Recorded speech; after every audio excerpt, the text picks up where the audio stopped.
Well, good morning, everyone. Good morning, everyone. It is Monday morning, June 15th, 2026. So good to see you all this beautiful and amazing Monday morning here in Austin.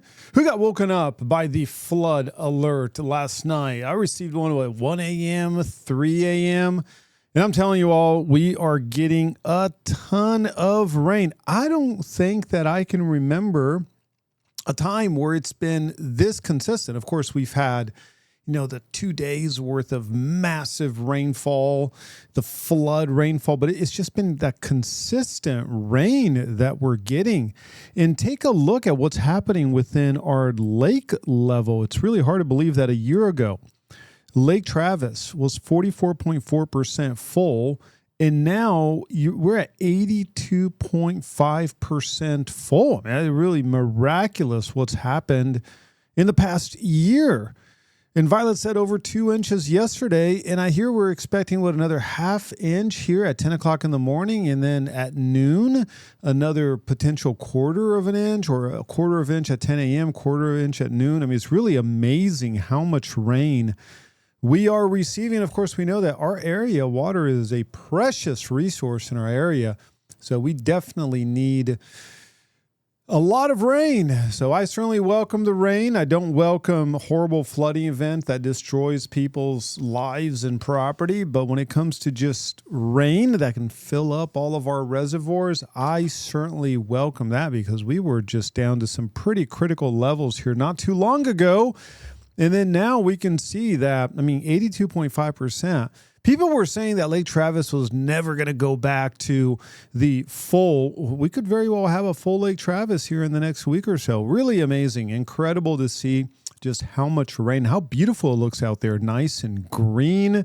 I don't think I've ever seen this area look this green in June. I'm sure there's a drought right here in the corner, so we just have to be on the lookout for that. Y'all, let's go ahead and talk about what's going on with the economic calendar this week. A few really important things happening. Of course, last week we had a combination of CPI and PPI. This week, first thing, 9 a.m., we had the National Association of Home Builders Housing Market Index. The previous was 37. The actual came out to 35. They were forecasting 36. We always notice a drop from May to June. They were hoping that the drop was only going to be 1 point. Turns out the drop was 2 points. But there's one number that I really care about within this housing market index. When I go to the National Association of Home Builders website and I look at the Excel spreadsheet that they publish, table number 3, it's the historical that breaks down 3 components into the index. And there's only one component that I really care about, and that is the homebuyer traffic. So let's take a look at the homebuyer traffic right here, and let's see what happened with the homebuyer traffic. And that number came in at, I actually moved the entire screen. So let me just put this back a little bit. Let me move this up. It came in at, that's table number 3, traffic of prospective buyers. Okay, it came in at 25.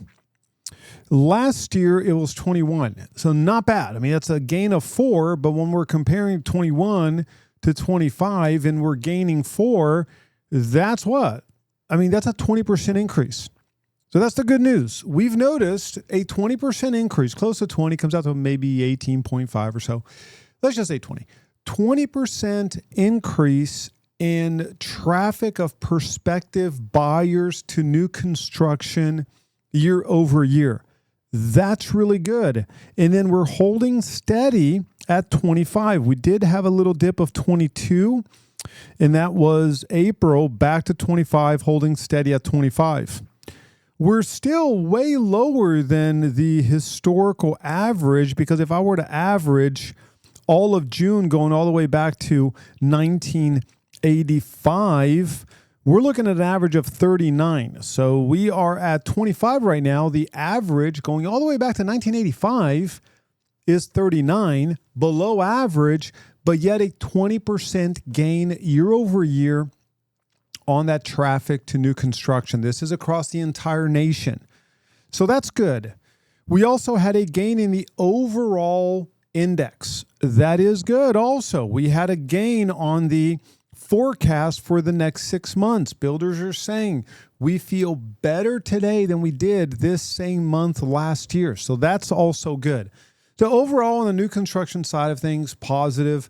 I will update this resource. It's within Insight and Statistics, but this information came out this morning at 0900 hours. We've got 2 bond auctions in the next 19 minutes. We've got some employment. We've got some inflation, import-export pricing. We've got housing starts, building permits. That's going to be tomorrow. On Wednesday, some mortgage information. We've got retail sales. We've got pending home sales. A lot of real estate information coming out this week. We've got FOMC statement. That's going to be the big one. We've got the Fed interest rate decision. Of course, we've got the new Fed chairperson. And we've got the FOMC statement. It's going to be really interesting to see what happens this week with the FOMC. They are forecasting that they'll stay exactly the same. I share that forecast. I don't see any scenario where they decrease or increase rates. And then on Thursday, we've got some additional employment information, a lot of manufacturing information, some commodity data. And then, of course, on Friday, the market is going to be closed because of the federal holiday Juneteenth, which is why we don't have a meeting on Friday because ABOR is closed and it is a national holiday. We've got one report. Dan, I'm hearing this odd buzzing on my system. Can't figure it out. Is anyone else getting that buzzing in their system, or is it just isolated? Anyone else? How does it? Hey, Dan, I couldn't log in from my computer, just from the phone. It's the 3rd time. I don't know why. I don't either. Okay. Just like to share. Thank you. Thank you for sharing. Well, I believe that you have to download the app. I think that the WebEx is requiring people to kind of like download the app, but no buzz here. So there you go. Looks like for the most part, people are able to hear me without any issues. And on the login side, try downloading the web version. Doesn't work, but the app does. So they download the app. You're going to have a way better experience. And everything nowadays is the whole app thing. So download the app. You're going to have a way better experience. So as far as this week is concerned, you all, if you look behind me, you can see that we're down 2.5 basis points on the bond market because we had a major announcement yesterday. It looks like on Friday in Switzerland, the United States in America, along with Iran, they are going to be signing a peace treaty. Apparently, the memorandum of understanding, the MOU, was accepted yesterday. And the signing ceremony is scheduled for Friday, which is why the bond market is reacting in a very, very positive way. And when we look at, let's take a look at commodities and let's take a look at Brent oil. We're down 4.74% overnight here. We're at 83.21 right now. So look at that big drop that happened as soon as the announcement was made. Of course, we got up to some pretty high levels right there on oil, got up to 118. We're at 83 right now. So it's a matter of time, and I've already noticed the price of gas going down to the pump, so it's a matter of time before it goes under 80. And then hopefully, let's go back 6 months, we get it right around the 60s or so. If it holds, keep in mind, a lot of these agreements, very tenuous. They've gone back and forth a number of times. We are hoping that it holds. And one of the provisions on the treaty, the agreement, the peace deal, was that no fees associated with any transport within the Strait of Hormuz. So that would be a pretty big deal. And of course, the market is reacting in a very positive way with the news that happened yesterday that the memorandum of understanding has been agreed upon and that the signing ceremony will be on Friday. So that's what's happening with the bond market. That's why the bond market is reacting very, very positive. We are still within a repricing line. We have to go down, 4.43-ish or so within the 10-year Treasury. Right now we're at 4.460.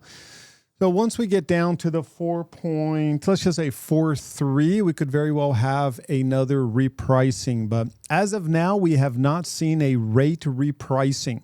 So let me go ahead and pull up Robert's rate sheet so that I could show you what rates are this morning. Of course, Robert sends us a rate sheet every Monday, Wednesday, and Friday. We're looking at 6.625. We need the 10-year Treasury. And once again, keep in mind, it's not a causation, it's a correlation effect. We look at the 10-year Treasury because when that line goes down, rates tend to correlate with what the 10-year Treasury is doing. But we could, if this is sustained and if this momentum continues, we're not that far off from a repricing line. We could very well go back to the 6.5. So overall, we're starting off the day with really good news. Of course, Wednesday is the big day with the FOMC statement, the Federal Open Market Committee statement, along with the interest rate decision. So we're all waiting for Wednesday. Take a look at the email that I sent you this morning because it does give you some guidance on when do you recommend that clients potentially lock. This is a really good lock and float opportunity, especially if Wednesday we've got positive information from the FOMC. If by Friday that peace agreement is signed, then we should absolutely see a rate environment that shaves off 1/8, hopefully 1/4, but at the very least 1/8 within mortgage rates. So that is going to be your economic update for the morning. Overall, we're starting off really, really good news for the market. 20% increase in new construction homebuyer traffic, better rate environment. We just had one really bad news come out as far as economic factors, and that was the New York Manufacturing Index plummeted. Doesn't really affect us. The reason why that's plummeting is we're actually noticing a lot of companies moving out of the New York area. It actually benefits us. Our manufacturing index here in Texas is going up, while places like New York, Washington, it's going down. So for us, good news for us. For them, not so good news for them. Let's go ahead and start updating the single best leading market indicator available for the entire area. And that is going to be the new listing to pending ratio. First thing we're going to do is we're going to update the previous few weeks. We're going to update the active under contract from the 1st all the way through the 8th. That's going to be this number right here. That's going to go up to 611. We're then going to update the pending. That's going to go to 417. Now let's update the pending from the 25th all the way to the 1st. And that's going to be 535. That holds. 18 through the 25th. 525. That holds. 11 through the 18th. 578. That holds. 4 through the 11th. 567. That holds. So the only number that we had to update was right here, 417. Something really interesting is happening with the new listing to pending ratio. We were on an amazing streak. We had 14 weeks in a row where the ratio outperformed the same exact week last year. That reversed itself at the end of May. So now we've had 2 weeks in a row where the ratio is underperforming last year. 0.79 versus 0.81, 0.60 versus 0.69. Let's take a look at what is happening this week, because what I said last week was, hey, something we really need to be watching. Are you all noticing? And part of it is seasonal, but that's why we compare the same exact week last year. I've noticed a pretty significant drop in showing activity across the board. Open houses picking up a little bit. So let's see what's going on this week. We so far have 1,216 new listings. Keep in mind that this will be updated between now and 11:59 p.m. tonight. So when I email you tomorrow morning, please check the email that you're going to receive in your inbox at about 6 to 6:30 a.m. showing you attached with the attachment the new listing to pending ratio. So you see exactly what's going on with market activity. This is your real-time pulse. not months of inventory, which is a lagging indicator, not pricing, which is a super lagging indicator that tells us what happened last month, 45 days ago. It's what's happening right now. What are inventories level like right now? Number of price increase, we're looking at 199. Okay, that goes down a little bit week over week. Price decrease, 1862, 90%. Little bit of a drop from the 91%. That's good news. Let's go back on the market. We're at 197 back on the market, 16%. Active under contract, 444. This is where you all get to guess. I need five. I need five brave souls to guess how many pendings. 5. Okay, we've got Melanie Price starting us off at 205, followed by Charmaine at 199, and then we've got Ryan at 198, Mr. Daniel Cavallero at 200. A few more. We've got 1, 2, 3, 4. One more brave soul. We've got Seth at 210. And the number comes up. Oh my goodness. Come on. All right, y'all sitting down for this one?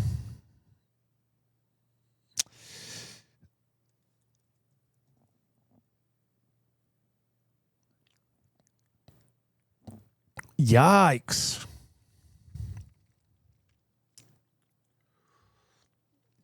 I need to drink some coffee.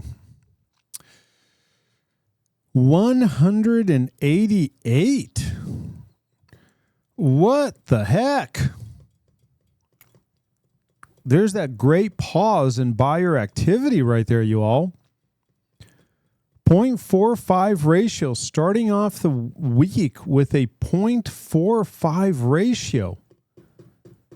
What in the world? All right, we've been doing this long enough to where we recognize that this is not a good way to start the week with a ratio like this. Not a good way to start the week. Let me take a look at the Monday of last week and what the ratio was when I sent you the Monday recap. The Monday recap last week that was sent at 12:28 p.m. last Monday had the ratio at, give me 1 second, the screen is pulling up. So it had it at 0.39. So a little bit better, 0.45. A little bit better. And we had 201. We had 201.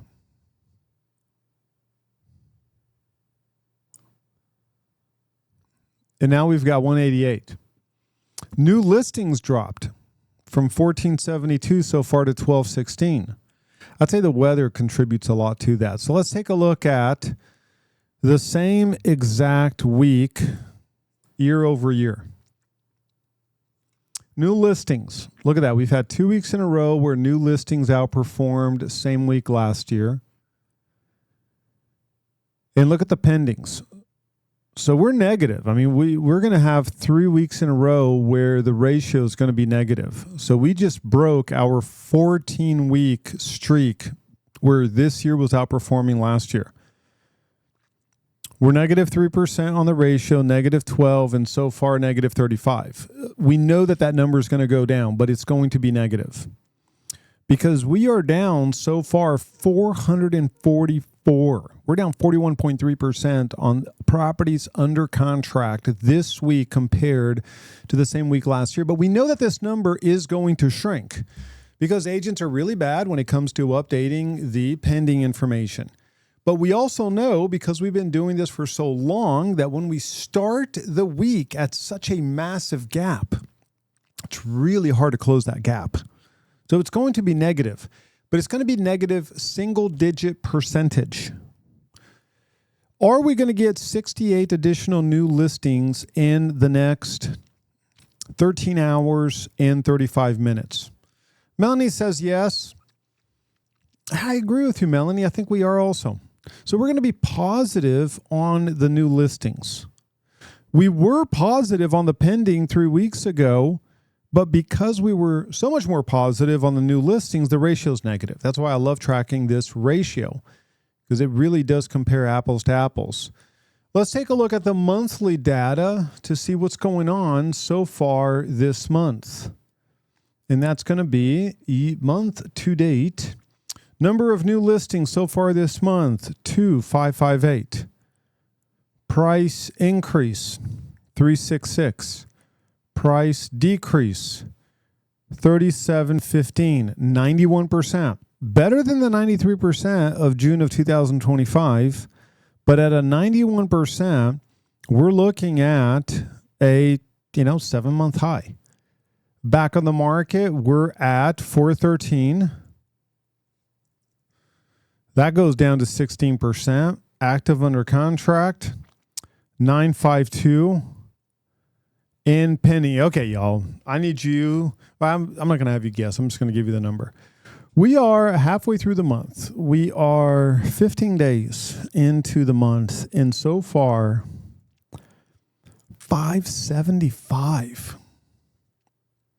So we're at a 0.51 ratio so far. The difference between new listings and pending, we're looking at a plus 1444. Plus 1444.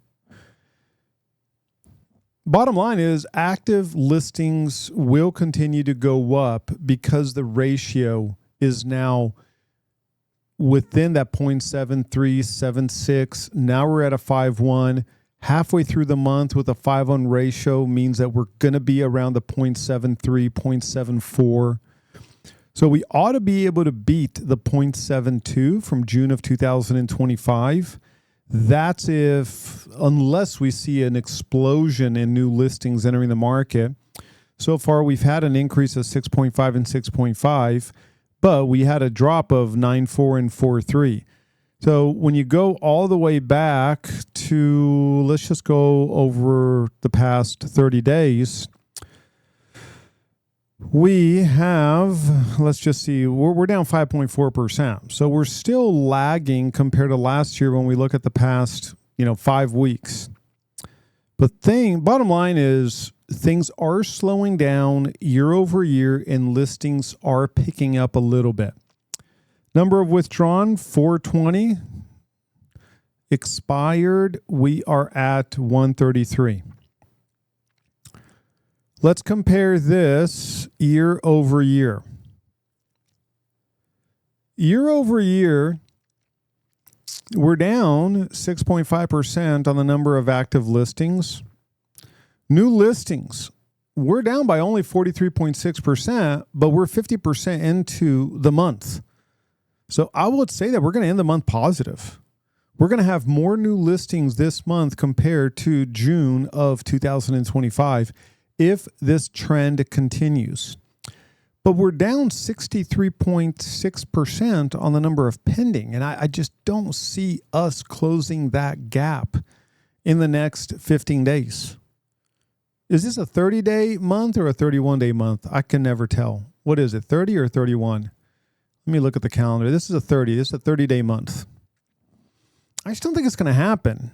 So we're going to be, if the trend continues, we're going to be positive on the number of new listings and we're going to be negative on the number of pending listings. Of course, our hope is that rates will go down with this peace deal that hopefully will stick and will be signed, hopefully on Friday. And that because rates go down, people will feel a little bit more emboldened and that will have a bump up in buyer demand and that pendings will actually end positive. I will include this entire PDF of this new listing to pending ratio on the summary that I give you all. But let's take a look at the overall market because so far actives are down 1.7%. Pendings are up 7.5%. Melanie graciously reminded me that last year I forecasted that we were going to cross 20,000 active listings, and I am happy to report to you that I was wrong. We, of course, did not cross 20,000 active listings. Last year, we peaked June 30th, 2025 at 18,146. Of course, we've got 15 days left. And the big question is, are we going to cross that peak? But we did have a slowdown on the number of new listings entering the market, and that slowdown continued for a 2-month period. So therefore, we did not get close to that 20,000. We're currently at 17,454 active listings currently in the market. We're off by only 692 from the previous high. 51.9% of all the active listings on the market have had at least one price drop while that listing has been active on the market. You can see that we are down 1.67% on the number of active listings. Pending. Little bit of a bump on pending, but we are up 7.5%, which is great. We continue to outperform the pending year over year, even though the past 2 weeks, little bit of a pullback on the number of pendings when you look at week over week, but year over year, because we had a 14-week winning streak on activity, we're still up year over year. But that positive number is starting to shrink a little bit. The activity index, we had 2 peaks on the activity index. First, we peaked mid-March, then we peaked end of April, and now the activity index is starting to trend lower. We are up 7.3% year over year on the activity index. Right now, we're at 22.4%. This exact day last year, we were at 20.8%. Resale activity index is now officially under 20%, and it'll remain that way for the rest of the year. That's how it trends. We do have one city with an activity index of over 30%, and that's going to be Manchac. And like the people moving to Austin pronounce it, Manchaca. And we have 9 zip codes over 30% activity index. These are going to be your super hot zip codes: 5622392550374953, and then of course Manchac. And let's keep on going. We have, I love this one. How fresh is the market? This one's a little bit hard to understand, but I love this chart. This is one of my back stat charts.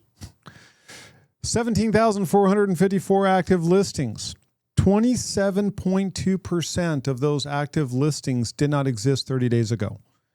Over 1/4 of the active market currently on the MLS did not exist 30 days ago, which is really amazing. So we're getting a lot of fresh inventory into the market. 5,026 pending. 13% of the properties that are pending weren't even listed 30 days ago. Weren't even listed. So even though the median days on the market is way higher than 6, and what is the median days on the market right now, you all? Do y'all know the median days on the market right now so far this month? Do y'all know if someone's like, hey, what's the median days on the market right now? How would you answer that question? Where do you go to get the answer to that question? Median days on the market. You can go to residential inventory on Insight and Statistics, and we're looking at 36. 36 median days on the market right now, 65 average days on the market. But here's the interesting thing.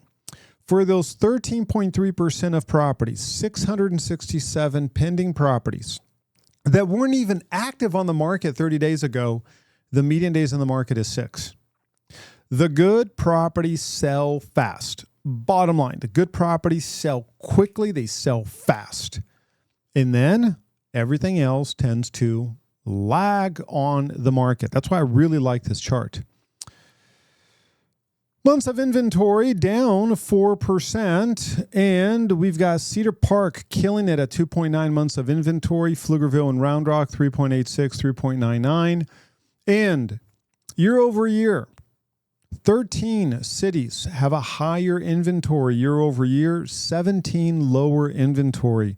City of Austin right now, 20.8% less inventory compared to the same month last year. Looking at a 2-year comparison, 22 are higher and 8 are lower. We are projecting just shy of 3,000 closings this month, which would put our cumulative sold properties from January to June at a plus 3.7%. So we are outperforming last year by 3.7%. When you adjust that by the number of realtors currently with an active license, we're at a gain of 9.5%. We're at 899. Now, leading indicators are softening year over year. They're still up year over year, but they're softening. All right, leading indicators are softening. Part of that is just the cyclical nature of the market. You've got under 20% activity index on resale. But pricing, which is a lagging indicator, what a property is selling for in the first 2 weeks of June is based on activity that happened when? April and May. We've got to keep that in mind. So pricing is taking off. We have an 8.3% year-over-year gain on the average sold price. An insane so far halfway through the month, 8.1% gain month over month. Look at the median. So far this month, the median sold price is up 7% month over month. And take a look at that average. That sucker just shot up. Now, keep in mind that we were looking at a 30,000 gain for May, and then it settled into a $9,000 gain when all of these sold properties were reported. So this number is going to go down as more properties close between now and the end of the month, but it's a really good snapshot. As of now, I just don't see an environment where we don't have a gain on the average. The average is going to be a gain. It's going to be positive. We're going to end June with a positive average sold price. That is a guarantee. On the median side of things, we ought to end the median side with a positive, and we ought to get darn close on the year over year. So pricing wise, things are looking really, really good. As a matter of fact, the average sold price now from the peak is only down by 7.17% because we've got an 8.3% increase year over year. On the median side of things, also a really nice big gain on the median side. So right now we're down by only 15.65%, $86,000. But we've noticed a nice uptick on the median sold price. And we've got, look at that, positive. This is month over month. So we're running on 1, 2, 3, 4, 5. We're going to have 5 months in a row with a positive month over month gain, which is really, really good. It's exactly what we want to see. As we transition into the environment where things do tend to slow down a little bit because of the cyclical nature of real estate, and our market tends to peak way earlier. Melanie said, so on the average side, that shows more expensive homes are selling. You're absolutely right, Melanie. The top 25th percentile is back to driving the market. The overall market, the entire MLS, the top 25th percentile is up 2.4%. And the bottom 25th percentile is holding flat. It's zero gain, zero loss. The bottom 25th percentile last year was 325. The bottom 25th percentile this year is 325. But the top 25th percentile is definitely driving the market. Within the city of Austin, that top 25th percentile went from $885,000 to $915,000. That's a gain of 3.4%, and that's really meaningful. So far this year, 7 cities out of the 30 that we track are up year over year, and 22 cities are down. City of Austin is down by only 0.7% year over year, and it's only dropped 6.6% from the peak. And then, of course, you've got Buda. Take a look at Buda. Buda's flat with 350, 350. Buda is starting to regain. So it looks like we've hit bottom in Buda, and I'm noticing a little bit of an increase in activity in Buda, positive with what's going on in Buda. But that market dropped by 24%. 24%, which is amazing. Is that the city with the biggest drop? Marble Falls down 38.4%. Crazy. Marble Falls will take 121 months to recover. Jarrell, 129 months to recover. That's when you use the 25-year compound appreciation that city has experienced. So pretty crazy, pretty amazing. Let's keep on going out of, let's take a look at this one right here. We're looking at about 2.7 sellers per buyer within the entire market. This is right down the middle. This is a balanced market. We've got one city that is considered hot, and that's going to be Manchac. Manchac is hot right now. 0.9 sellers per buyer, meaning there are more buyers than there are sellers right now in Manchac. There are 20 sellers and 22 buyers in Manchac. So that's a hot city right there, a hot little pocket. And we've got 4 that are warm, 17 balanced. So a vast majority of cities, 57% are balanced. 7 are cool, and only 1 is cold, and that's going to be Dale. Dale's cold, 4.3 sellers for every buyer. On the zip code side of things, 4 zip codes are hot, 20 are warm, 29 are balanced, 17 are cool, and 5 are cold. 5 are cold. The absorption rate, nice, healthy increase year over year from 19.6 to 21.1. That's exactly what we want to see. And we're looking at the 3rd month in a row where the absorption rate is better than last year. And then finally, our market flow score, which measures the market from 0 to 10, 10 being amazing, 0 being garbage. And we're at 5.56. So we're trending a little bit above average here. But the great news is that we've got 4 months in a row where the market, when you add in everything, you take everything into account, the active to sold, the demand, the days on the market, absorption, turnover, everything. We just put all the data that we track. And then we say, okay, out of all of this, we normalize it on a 0 to 10 scale. What is the market? If someone were to say, well, how's the market right now? Well, it's trending a little bit, half, 5.56, a little bit positive to that. Still under the historical average, but we're doing a little bit better than average. But the good news is that 4 months in a row, the market has outperformed the same month last year. And that's exactly what we want to see, which is why we are calling this a market recovery, because we are indeed outperforming. Now, how does this compare with what we just went over on the new listing to pending ratio? This takes everything into account. Sold to list price ratio, days on the market, absolutely everything. The new listing to pending ratio is the, hey, are there some headwinds that we are starting to experience? This is the average of everything, but are there some things that we really need to be on the lookout for, right? Just like a farmer looks out and just sees some clouds. It's like, well, we've had perfect weather, but there's some clouds in the horizon.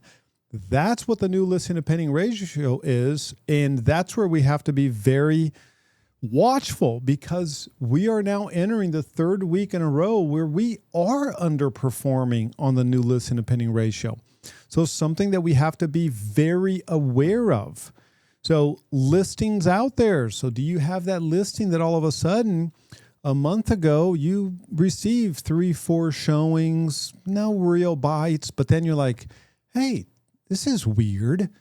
10 days in a row, no showings. Now you got to be ahead of that. The new listing to pending ratio is telling us that more inventory is entering the market than is being absorbed by the market right now, year over year, 3 weeks in a row.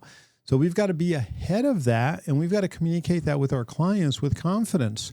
On the buying side, what does that mean? Well, your buyer's going to have a little bit more leverage. On the listing side, you've got to realize that. So both of these go hand in hand. That's the leading versus lagging indicator. That's where we have to be obsessed with both. A lot of different news articles and websites, they all look at the two lagging indicators, sold price and months of inventory. So when we know that sold price is going up month over month, 5 months in a row, the headline is, hey, man, things are great. I don't dispute that. Things are better than they were last year. But then when you look at the leading indicator and you're like, resale activity index under 20%, new listing to pending ratio, underperforming last week, 3 weeks in a row compared to last year. The leading indicator, what does that do? It points us to, okay, it's looking good on the lagging side, sold price, months of inventory right now, but what is it going to look like in 2 months from now? 2 months from now, we start experiencing pricing pressure. As a matter of fact, let me just show you one resource right here, and that's going to be the market cycle report, because I want to share with you how this month compares year over year. Let's do month over month, actually. Yeah, perfect, month over month. Our best month is going to be May. May, we're going to have 23. Let's do year over year, actually. Either one, actually, year over year. Yeah, we'll do month over month. Historically, our best months, when you look at pricing going up, is going to be March, and then May, and then it's going to be April, and then it's going to be tied between February and June. And then look at what happens in July. Month over month, 20 months, 20 years actually, month over month, pricing went down. 6 years, pricing went up. It just stays like this for 3 months in a row. June, July, August, and September, July, August, and September are known as the months where price retreats. That's what it's known for. And then we pick back up in January. And then we see some improvement in October. December is a really good month. Pricing tends to go up month over month in December. 22 years it went up, 4 years it went down. But we're entering right here, July, August, and September. We're entering it where pricing goes down based on the activity that happens in June, which is where we are right now, which now we're noticing a little bit higher inventory of new listings entering the market 3 weeks in a row, little bit less pendings that are being absorbed by the market 3 weeks in a row. That's going to affect pricing July, August, September. As a listing agent, why is it important for you to know that? Because if you're about to put a property on the market July 1st and you use the past 90 days worth of comps, you're going back and you're using the best 3 months while entering the worst 3 months. No, you can't do that. You have to adjust for the cyclical nature of the market. You have to adjust into the market, not just look at the forecast saying, well, according to comps, this is priced really well. Yeah, but you're looking at the best 3 months of the market. You've got to price the property based on the next 3 months. And what do we know statistically?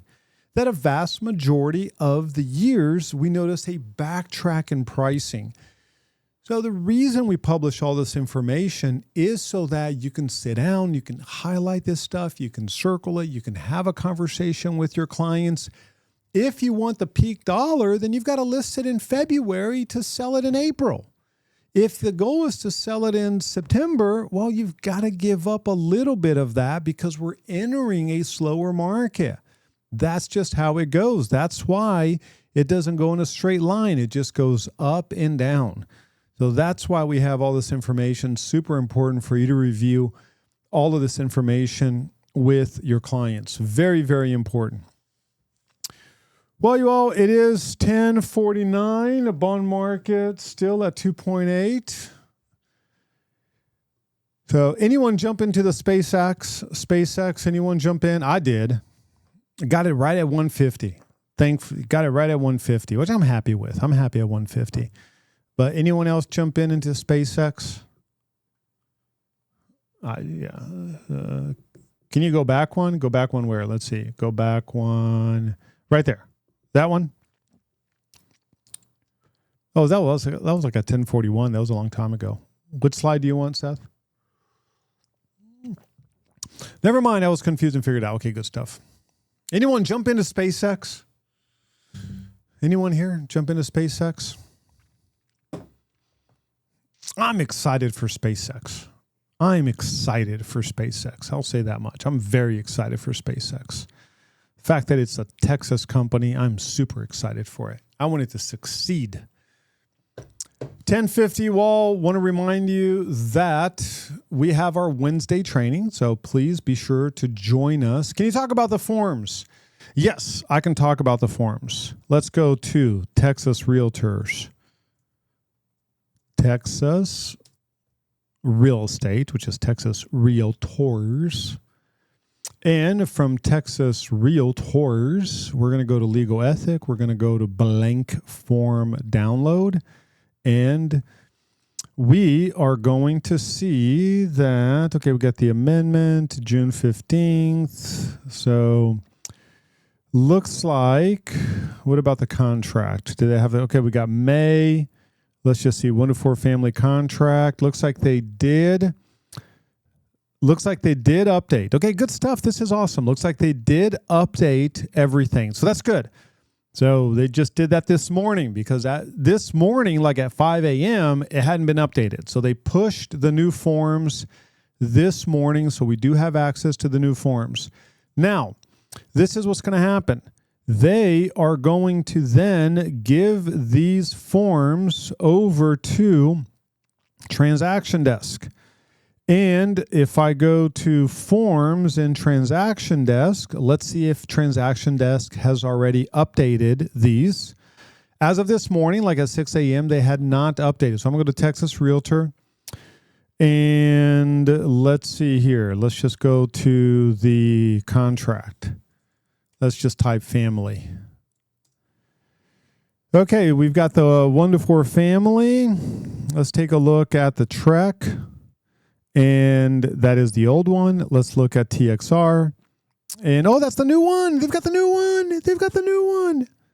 Wow, Transaction Desk. I'm impressed. I am super impressed, Transaction Desk.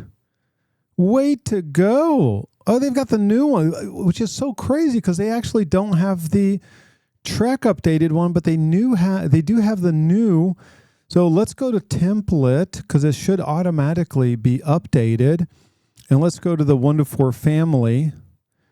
Oh, I'm so happy. Oh, look at that. This form is disabled in your system. So what I have to do is I have to go 1 to 4. And we are going to do Texas Realtor. We're going to add this Texas Realtor. And then we're going to move it up here. Then we're going to delete this one. And now it's updated. I'm so glad you asked the question, Violet. That's what I'm talking about. This is updated. I'm so happy. So we can click on some of the boxes. I'm just going to leave it blank for y'all. You can fill everything out. It is live. I'm going to send an email to everyone as part of this. The new forms are live. Now, of course, what I have to do is I have to go in I just have a lot to do today. I have to go into all the different templates and I have to make sure that all the templates are correct with all of the information. But this is exciting. Let's go to the condo. Let's go to forms. Yeah, look at that. Doesn't exist anymore. So we're going to add the condominium, and that's going to be the Texas Association of Realtors. I need the Texas Association of Realtors condominium. And we've got the residential condominium contract. Residential condominium contract. Residential condo. Come on. Where is the Texas Realtor? Okay, here we go. Texas Realtor. We're going to add.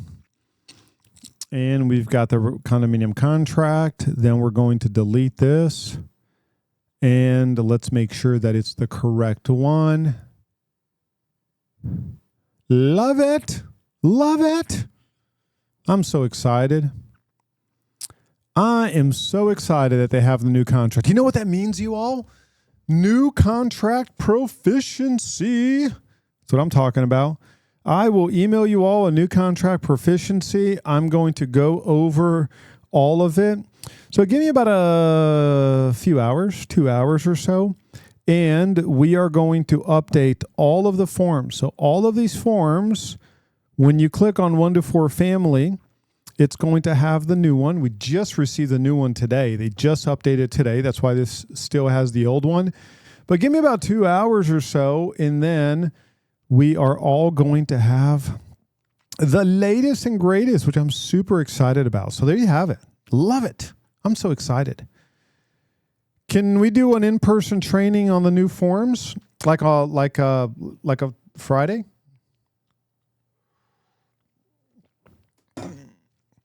Yeah, unfortunately, they don't have Friday this week because of Juneteenth. Let me look at the schedule. Maybe I can. Would you all be up if I was able to get ABOR scheduled for Wednesday or for Thursday? Would you all be up for that? Like a Wednesday or Thursday?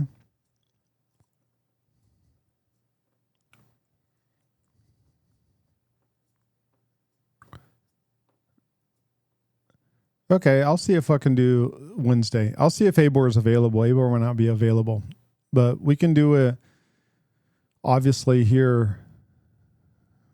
If not, then we'll do it next week, the 26th. So either way. So I've got a question right here, which is, so Dan, if an agent submits an offer, it will now need to be on the new contract. Well, it becomes mandatory on the 1st. Becomes mandatory on the 1st. So right now they can submit an offer on either contract, but it becomes mandatory on July 1st. Does that make sense? Mandatory on July 1st. Good stuff. Yeah, so what I want to do is I'm going to send you all a contract proficiency. I'll reach out to the board to see if they're available either Wednesday or Friday at 10, or Wednesday or Thursday, because unfortunately they don't have, or not unfortunately, it's Juneteenth. I think that's great.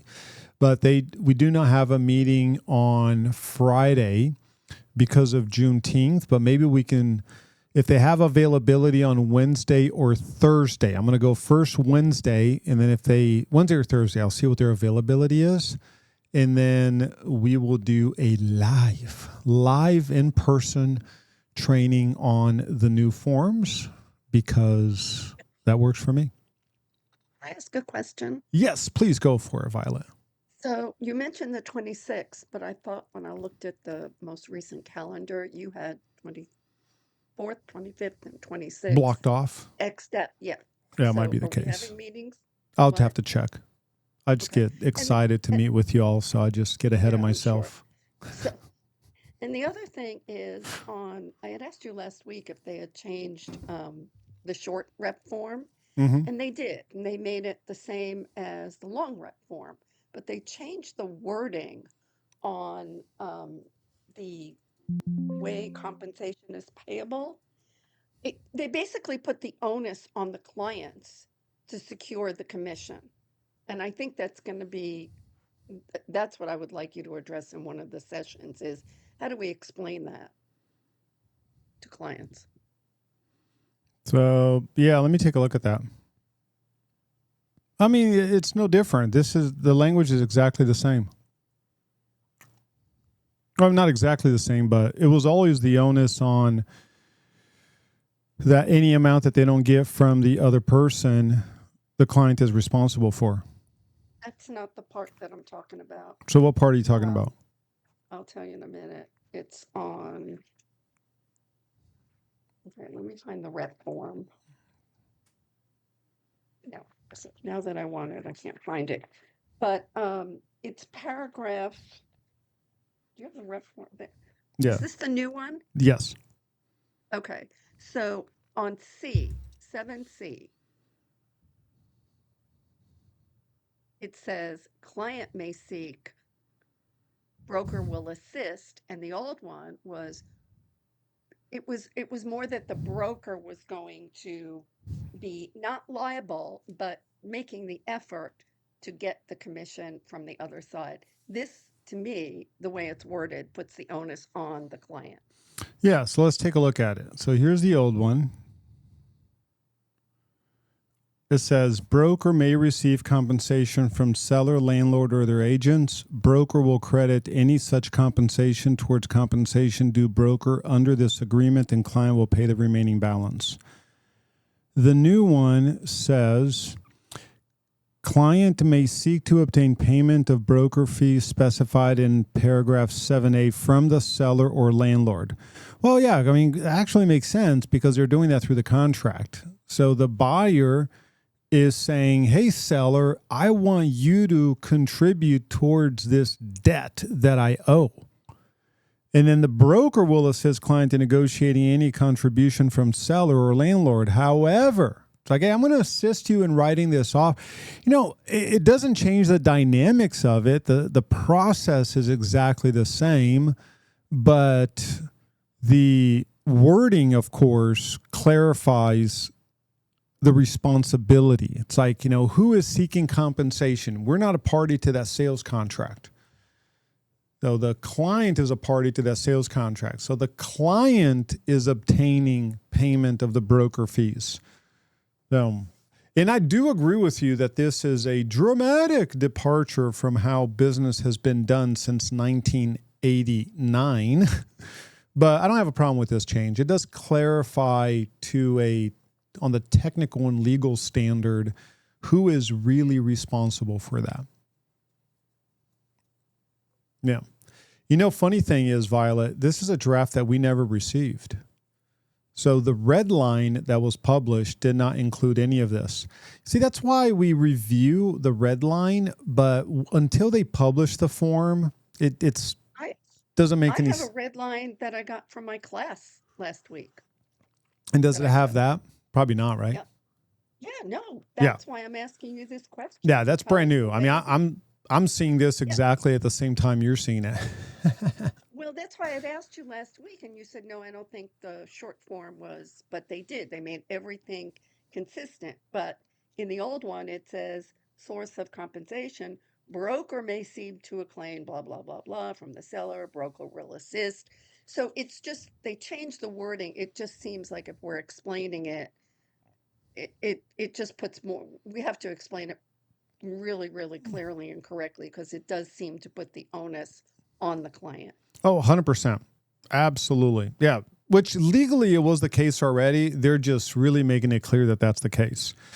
And I hate the form that it's now 2 pages, man. I hate the fact that it's 2 pages. I loved just the 1 page. For me, 2 pages is not a short form. It's a shorter form. As a matter of fact, I'm going to petition to the Broker Lawyer Committee to do another update in the next few months to change it from short form to shorter form so that we can have a whole new round of changes. How does that sound, you all? Shorter form. Not short form. Shorter form. I'm sure they'll change that. And they'll also undercapitalize clients and just have a lowercase c so that in 2 years they can make it a higher, case c. So they'll change a few things. Well, a lot of information for us to review, you all. Let me clean up Transaction Desk now that the forms are available and published. Look at all the different changes. And we're on this transition period. We're on this 2-week transition period where a lot of the information on resources.teamprice.com, when you look at transaction, working with buyers, buyer consultation, commission options, a lot of this stuff, look at that. I mean, I'm going to have to redo all these screenshots, redo all this information. So it's a lot of information that I'm going to have to be updating, like a ton of information. And we're just now getting these contracts, just now getting this information. So bear with me on updating all of these resources for you all. And of course, if you have any questions, please reach out to me. We'll go over the form. Let me reach out to Abor. I'm going to send her a message right now. And let me send her a message like right now. So Wednesday or Thursday, of this week? Question mark. Hi, Annika. Do you have any availability either Wednesday or Thursday of this week at 10 a.m.? Either room works for me. Thank you so much. All right, I just sent her a message. Hopefully she'll respond here quickly, and we will get all of that booked. Small agent question. Will you be updating our templates as well, or do we do it? No, the agent has to update their own template. If you have a problem updating your template, I don't mind kind of going in and kind of impersonating you, but let me show you how to do it. So what you do is you just go to menu and you go to template, transaction template, and I'll record a video on this and send it separately. And here's your specific transaction template. Now this, let's see, is this updated already? Let me click here.